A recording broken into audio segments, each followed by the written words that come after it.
So in the realm of global economics, the push towards sustainability has become an imperative, steering nations and businesses alike towards a greener environment. So Romania stands at a pivotal crossroads in this journey towards environmental consciousness and economic prosperity.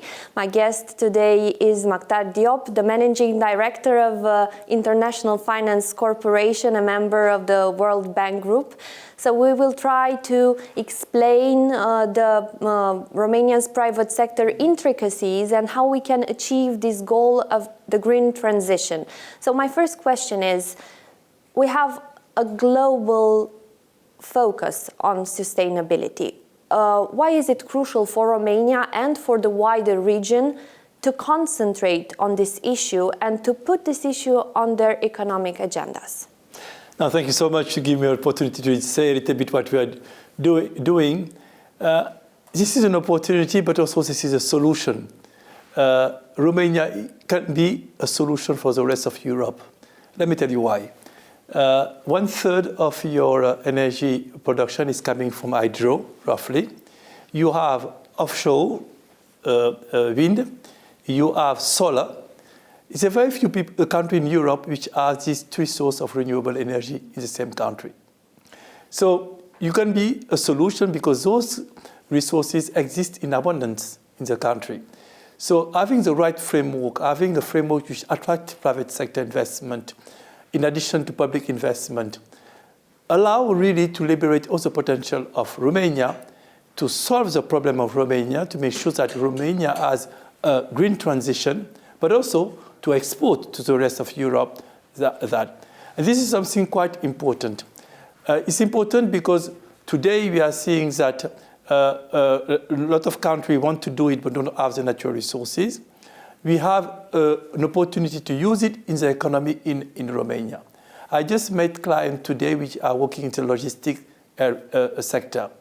When you work in the logistics sector, transportation is essential. And we know that more and more we are moving towards mode of transportation which are using electricity, batteries, and name it. And having an energy matrix which is so clean is very important. Other things that we are doing is that we are also helping companies to change the way they are consuming electricity, the way they are spending their footprint, and we are helping them to have strategy and way of producing in a much less polluting way. We are doing it with banks. We have some sustainability-linked bonds that we are having with banks, whereby the bank commit to reach certain targets in terms of emissions. We are doing it with companies, and we are innovating a lot in this area. And I can tell you more about yes, element of innovation. Yes, we will get to the key projects. But my question is, because here in this part of Europe, we have a greater dependence on fossil fuels. So, for example, coal, oil, and natural gas account for almost 90% for both energy production and consumption. I'm not speaking only for Romania, but for the region. And in Brussels, there are very many talks about nuclear energy as a transition solution. Do you think that such projects count as green transition or not? There is a big discussion about the role of nuclear in the energy transition. Some countries, like France, are relying a lot on nuclear because historically they have been investing for a long time in it, and there's a capability right now. There are some countries which are new in this area and are looking at it as an option to be able to have a greener energy matrix.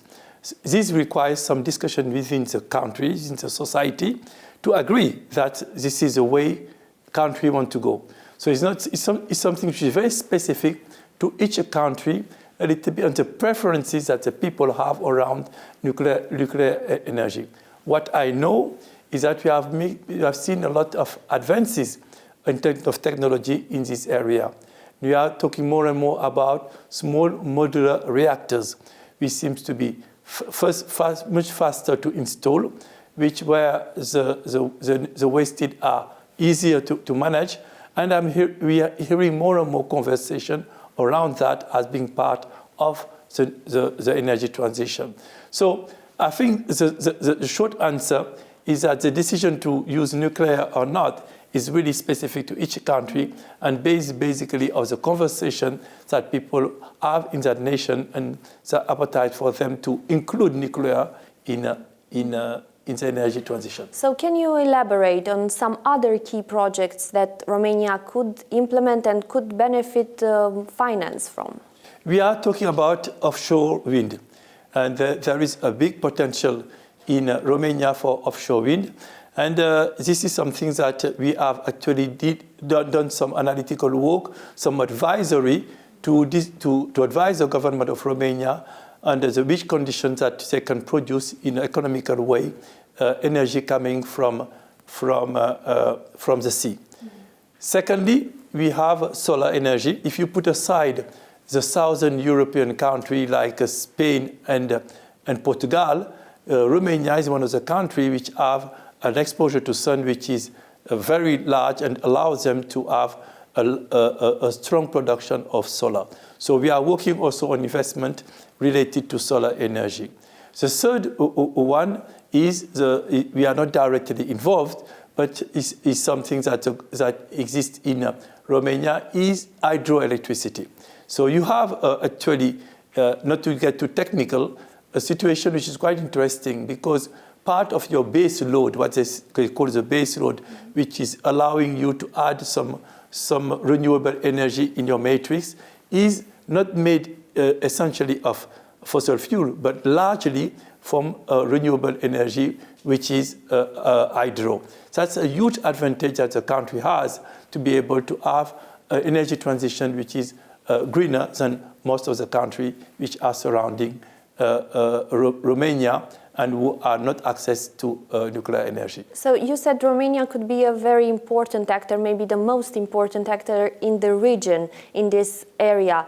Can you say why? We're looking at countries like Bulgaria, maybe, like Poland, maybe. What do we have more than they do? As I say, you have the endowment. You have more sun than they have. They don't have the level of sun exposure. You have offshore wind, which is important, and you have hydro. So you have the three main sources of renewable energy in the same country. And a lot of these countries have one or two of these, but there are very few countries have the three in Europe. That's what you have, which is quite special. So when an investor comes in Romania, or maybe a Romanian business want to invest in this energy, what are the financial solution mechanism? You mentioned green bonds. Can you explain more what are these green bonds and how can companies benefit from this? Green bonds are bonds which are issued but which are linked to some targets in terms of climate change. Bonds which are either helping to invest in green technology, either to improve your efficiency and reduce your emissions, or to buy equipment and to have solutions which are allowing you to reduce significantly your emission. So what we are doing is that when a company wants to issue bonds on the market, we tell them, why don't you slow down a little bit instead of just issuing a plain paper which allows you? Why don't you use that but as an opportunity to fix some targets for yourself to be able to be part of that transition? This is not only good for the planet, but it's good for the company, because more and more to enter some market, to be able to export to some market, particularly in Europe, your footprint becomes a critical element. And one of my colleagues were talking about green shoring. We are talking more and more about green shoring, because this is the way we need to think now about the way a company will be located in exporting.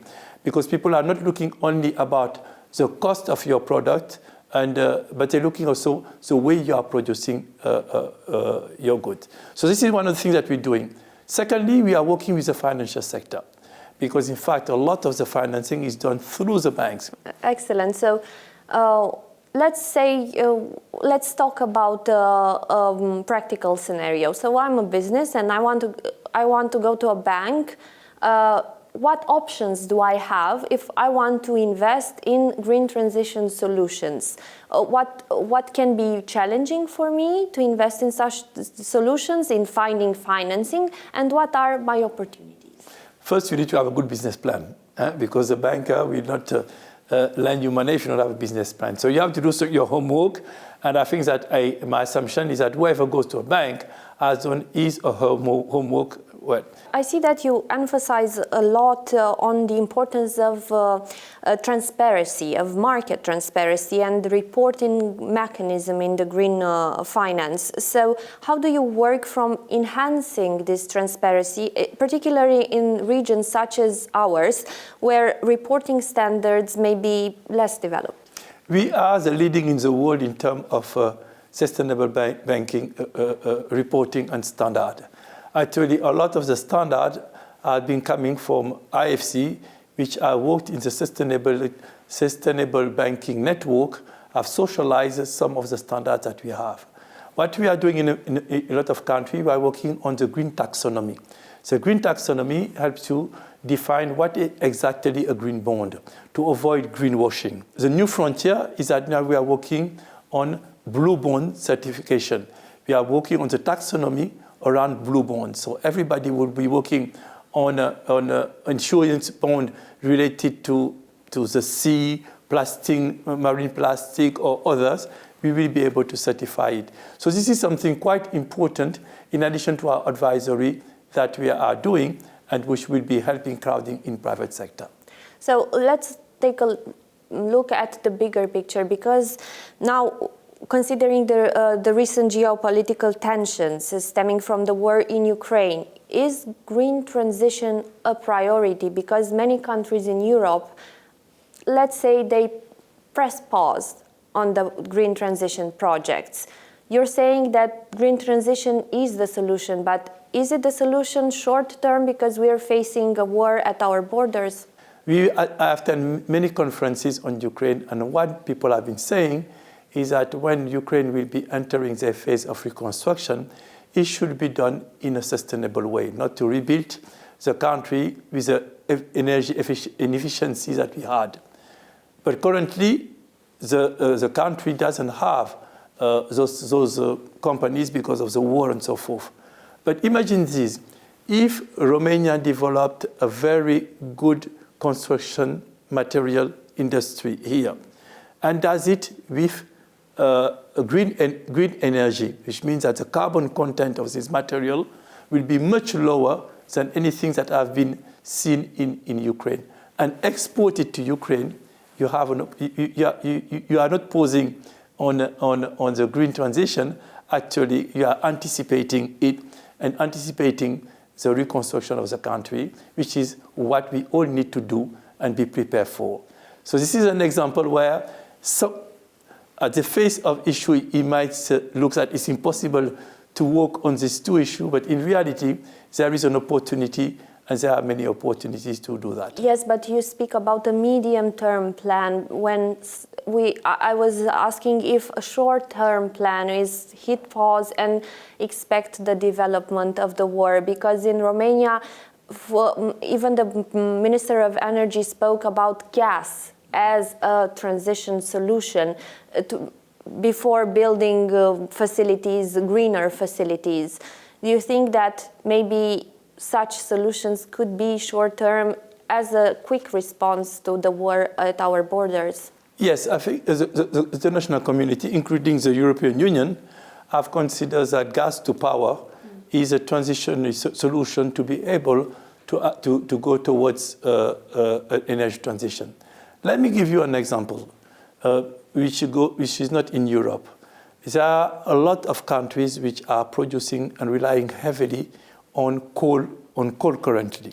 Not only they generate electricity from coal, but themselves they're producing coal. And they have possibility of accessing a much less polluting source of energy to be able to produce electricity. It's much more realistic to consider that as part of the transition, we can use a form of fossil fuel which is much less polluting to accelerate the transition, because those countries, as I said, we need some base load. And that base load, if you don't have it, you cannot have renewable energy. You cannot run your network only by using renewable energy unless you have a level of batteries which is that no real country can really sustain right now.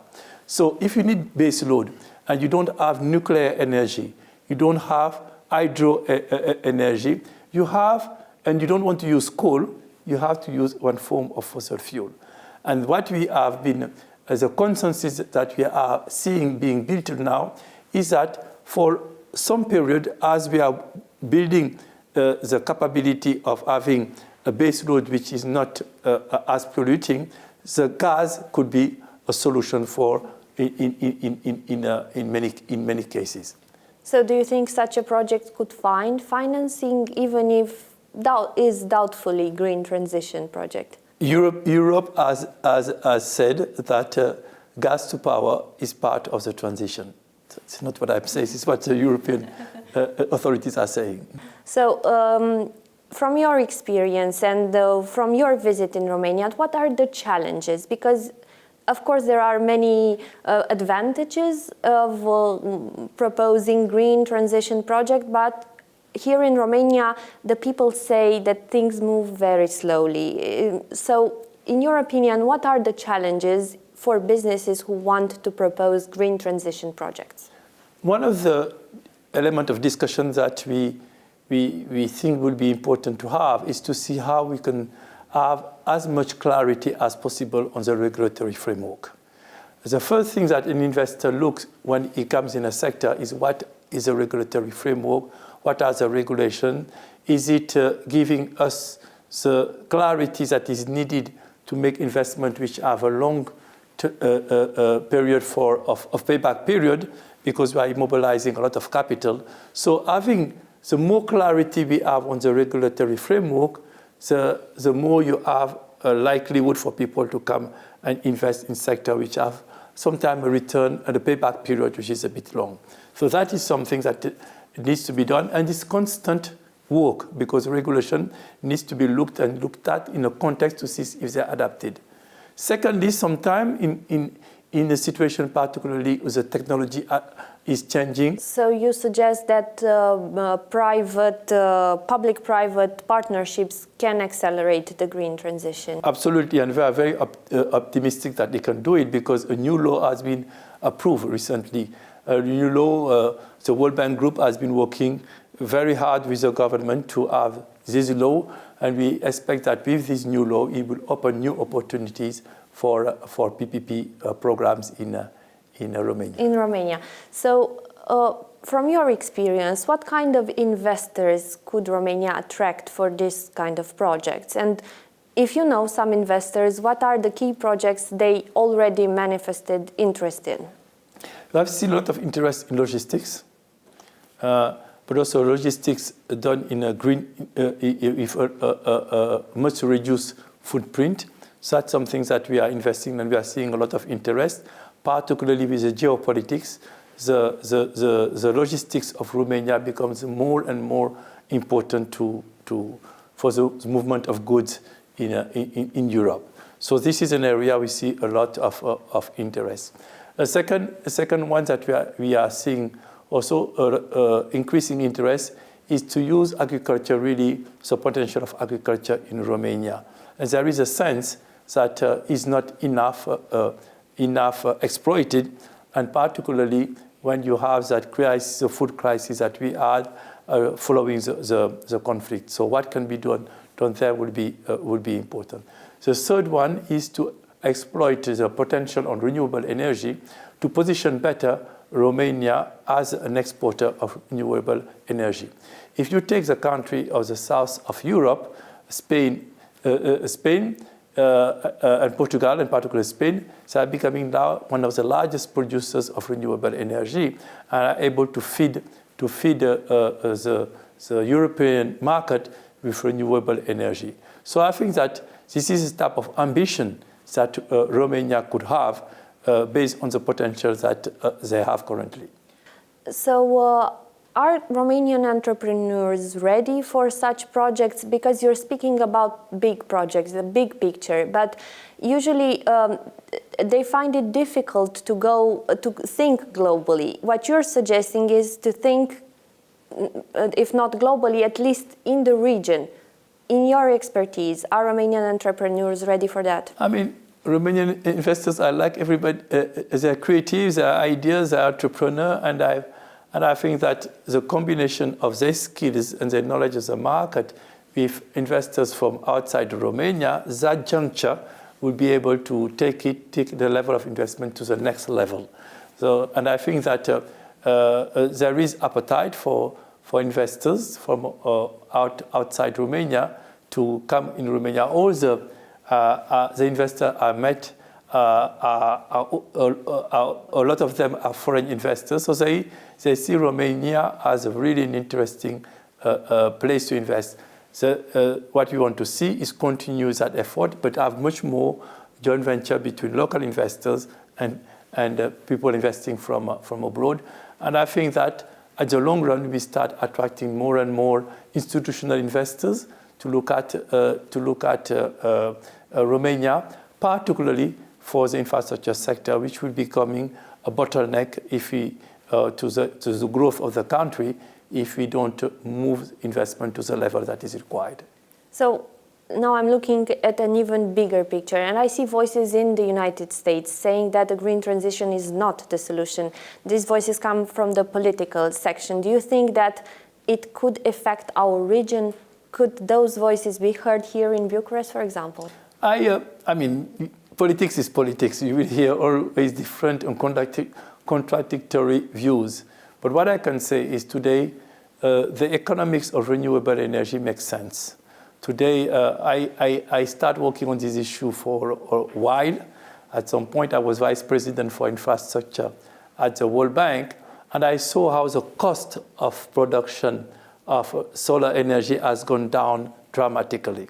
And today, you can produce solar energy at a price which is competitive with any of the fossil fuel. So it's not that it's one or the other. It economically makes sense to produce also renewable energy depending on where you are. And for that, the more we are creating an environment which is competitive, where there is competition around these issues, the more we'll be able to accelerate the cost reduction process for the production of renewable energy. So one last question. Give us something to look because can you give me an example of a small country who has all the possibilities that Romania has and has succeeded in the green transition projects? I don't know what you call a small country, but I say the southern part of Europe is doing well. You have countries like Morocco, who are doing very well. Actually, we are investing there. And what are they doing is, for instance, they want to produce green hydrogen to be able to use that for the production of fertilizers. So you have now the value chain, the supply chain, which is becoming more and more sophisticated and integrated. And so those countries are a good example of the way you can produce. And they started with concentrated solar plants and moved to the production now of green hydrogen that will be used for the production of fertilizers. So things are moving very much in countries that, Romania has nothing to envy. Romania is the same league. Thank you very much. It was a pleasure talking to you. Thanks so much.